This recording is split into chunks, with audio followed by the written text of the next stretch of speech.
Hi everyone, you're welcome back to the Inside Life and Godliness channel. Today I just have a very brief topic for us to discuss. I've spoken about it here very briefly on this channel. In passing when I was talking on itchy ears, but let's talk about it a little bit more. And just like you've seen by the thumbnail, it is on idolatry. Now, a classical example of idolatry, you'll find it in the book of Exodus 32, when Moses was on the mountain and the Israelites decided that Moses had taken too long to come down. So they decided to make calves and a golden calf for themselves, and they bowed down before the calf, worshipped the calf, and pronounced that the calf was what had taken them out of the land of Egypt. And they began partying and dancing because this is the God that they can see and they know.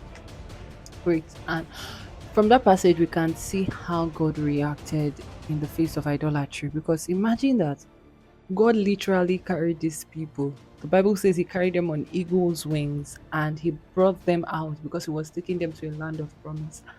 And just for some days that they did not see God or they did not see Moses, who to them was like, when they see Moses, they know that, God is in the neighborhood. All of this was because the Lord wanted to speak to them and they said no. They were scared and they were trembling and they did not want to go near the mountain. No.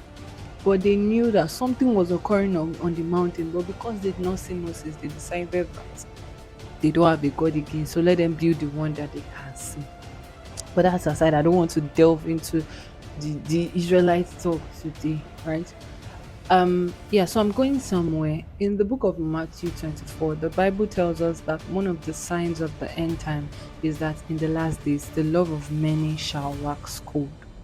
Now, when somebody's love is waxing cold, this is because something else is taking that place. And in simple terms, this is the definition of idolatry. In modern day idolatry, nobody is going about creating golden calves, even if there are some people that are using wood now to create their gods and stones. But in this modern day, nobody is going up and down to create idols or to mold calves, right? Rather, modern day idolatry would be that which is now taking the place of God in a man's heart. Now, modern day idolatry can even involve humans um even viewing God in a wrong way. That is, creating their own definition of God and placing it above who God truly is. So some people have decided to create their own God in their hearts. They see God like a genie, the God of give and take, the God of use and dump, or use for a specific purpose and just keep him one side, or use for to meet my immediate needs and after that let it go. And they've placed that their own version of God over who God is originally, or the class of people who have used another thing to replace God. It could be anything that could be used to replace God. It could be your phone, it could be something else, it could be your work, it could be whatever it is that you have used to replace God in your life. Of course, when you do that, it is very, very obvious that your love will wax cold because there is nothing that exists in a vacuum. Something must fill up that space. So if it is not God that is filling up the space, then something else would fill up that space. So my own call here is to talk to you and talk to me as to whatever we have placed above God in our hearts. God does not react well to idolatry. God does not like that something else would be replaced by him. He wants to have us all to himself.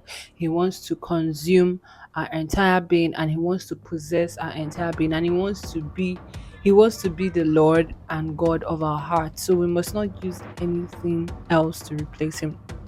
John, in the last chapter of First John, at the end, he says, "Dear children, keep yourselves from idols." So I think that is that is an admonishment to each and every one of us to keep our hearts pure, to keep our hearts simple, and to keep it sincere with God, so that something else will not replace God in our heart. I pray for you, I pray for me, that nothing else will replace God in our hearts, and our hearts will continue to burn for the Lord. For from this heart pours out the issues of life. Thank you so much. I hope you were blessed. I'll see you in the next episode.